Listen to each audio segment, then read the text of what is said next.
Imagine करें, हमारी दुनिया में एक ऐसी जगह है जहाँ पहले अमेज़न के जंगलों की तरह बड़े बड़े दरख्त और अलग अलग किस्म के जानवर थे, लेकिन अब वो जगह अचानक ही से बर्फ के पहाड़ों और 5 किलोमीटर गहरी बर्फ की तहों से भर गई है, जहाँ ना तो कोई जानवर जिंदा रह सकता है और ना ही कोई इंसान। और ये जगह हकीकत में हमारी जमीन पर मौजूद है। ये है एंटार्क्टिका, जो दुनिया का 5वां सबसे बड़ा कॉन्टिनेंट है। ये continent 1 crore 42 lakh square kilometre के एरिया पर फैला हुआ है, जिसमें पाकिस्तान जैसी 20 कंट्रीज, इंडिया जैसी 5 कंट्रीज और अमेरिका जैसी तकरीबन 2 कंट्रीज फिट आ सकती हैं। 1.5 करोड़ किलोमीटर के एरिया पर फैला ये कॉन्टिनेंट पूरा बर्फ से भरा हुआ है, जो शुरू भी बर्फ के पहाड़ों से होता है और खत्म भी बर्फ के पहाड़ों पर होता है। इसके साथ साथ इसको लगने वाला ओशन भी आर्कटिक ओशन है, जो कि दुनिया का सबसे ठंडा ओशन कहलाता है। ओशन के इस हिस्से में मौजूद पानी का टेम्परेचर -1.8 डिग्री सेल्सियस होता है, जो किसी इंसान को सिर्फ 15 मिनट में बर्फ बना सकता है। लेकिन दुनिया का ये सबसे ठंडा एरिया हमेशा से ऐसा नहीं था। कहा जाता है कि एंटार्क्टिका भी पहले घने जंगलों से भरा रहता था और यहाँ दुनिया के सबसे यूनिक और खतरनाक जानवर रहा करते थे, जो कि एक रिसर्च से साबित भी हो चुका है। साइंटिस्ट का ये मानना है कि आज भी एंटार्क्टिका में कुछ ना कुछ एबनॉर्मल जरूर है और यहाँ जरूर ऐसे ऐसे राज बर्फ के पहाड़ों के अंदर छुपे हुए हैं, जो अगर इंसान के सामने आ जाएं तो उन पर यकीन कर पाना नामुमकिन होगा।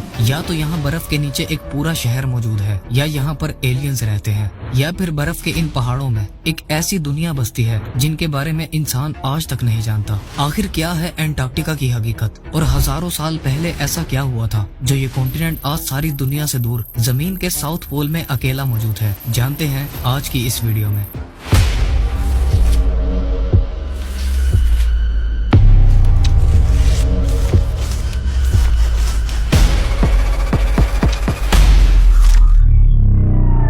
के साथ साथ यहाँ बर्फ के भयानक तूफान भी आते हैं, जो किसी इंसान को अंधा कर कर रख सकते हैं। इसीलिए इसके डिस्कवर होने के बाद तकरीबन 1 साल तक किसी इंसान ने इस पर कदम नहीं रखा था। लेकिन फिर ईयर 1821 में एक अमेरिकन एक्सप्लोरर जॉन डेविस वो पहले इंसान बने जिन्होंने एंटार्क्टिका की जमीन पर कदम रखा। इसके बाद पूरे 100 सालों तक मुख्तलिफ कंट्रीज के साइंटिस्ट और रिसर्चर्स ने यहाँ रिसर्च की और एंटार्क्टिका के मैप को वर्ल्ड मैप में ऐड किया। एंटार्क्टिका को एक्सप्लोर करने का ये सफर ईयर 1917 में आकर खत्म हुआ। उस वक्त तक साइंटिस्ट और रिसर्चर्स ने सिर्फ एंटार्क्टिका को एक्सप्लोर कर इसका एक प्रॉपर मैप तैयार किया था। लेकिन उसके बाद जो हुआ उसने साइंटिस्ट के साथ साथ पूरी दुनिया के होश उड़ा दिए। 1970s में पहली बार एंटार्क्टिका पर सैटेलाइट्स की मदद से रेडार टेक्नोलॉजी को यूज किया गया, जिसके बाद पहली बार इंसानों को एंटार्क्टिका के इंटीरियर में छुपे राजों को देखने का मौका मिला। जब एंटार्क्टिका पर रेडार टेक्नोलॉजी को यूज किया गया तो मालूम पड़ा कि बर्फ के इन पहाड़ों की 3 किलोमीटर गहराई में 400 से भी ज्यादा फ्रोजन लेक्स मौजूद हैं, जो इस बर्फ के अंदर पिछले कई हजारों सालों से छुपी हुई हैं। जिसके बाद 1990s में एंटार्क्टिका के अंदर से दुनिया की सबसे बड़ी सब ग्लेशियर लेक को भी डिस्कवर किया गया था, जो एंटार्क्टिका की बर्फ में 4 किलोमीटर नीचे मौजूद है, जिसे लेक वोस्टॉक कहा जाता है। एंटार्क्टिका से डिस्कवर होने वाली ये लेक साफ साफ इस बात की तरफ इशारा कर रही थी कि आज से हजारों साल पहले यहाँ जरूर एक अलग दुनिया मौजूद थी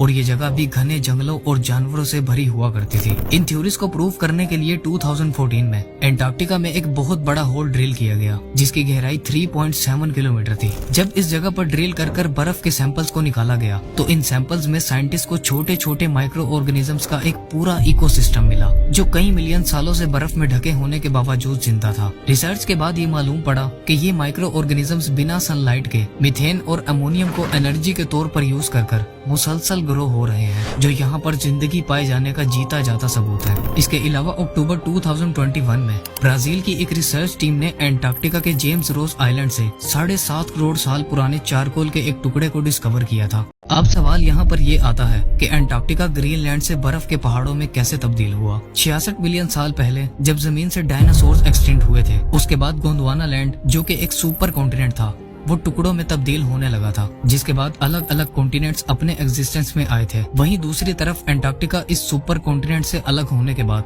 अर्थ के इक्वेटर की तरफ बढ़ने लगा था और आहिस्ता आहिस्ता साउथ पोल की तरफ चला गया था। क्योंकि अर्थ के साउथ पोल में टेम्परेचर -50 डिग्री सेल्सियस होता है, इसी वजह से एंटार्क्टिका आहिस्ता आहिस्ता बर्फ में तब्दील होता गया था। एंटार्क्टिका में रहने वाले कुछ क्रिएचर्स तो क्लाइमेट चेंज की वजह से मारे गए थे और कुछ वहीं बर्फ के अंदर जम गए थे। क्योंकि कई मिलियन सालों से एंटार्क्टिका में बर्फ के तूफान मुसलसल आते रहे थे, इसीलिए ये बर्फ एक दूसरे के ऊपर जमकर 5 किलोमीटर गहरी बन गई थी। एंटार्क्टिका में रिसर्च के दौरान साइंटिस्ट को यहाँ पर एंशिएंट दौर के पिरामिड और एलियंस बेसिस के होने का भी एविडेंस मिल चुका है। वेल, अगर आप इस बारे में जानना चाहते हैं तो कमेंट सेक्शन में एंटार्क्टिका पार्ट 3 टाइप करें।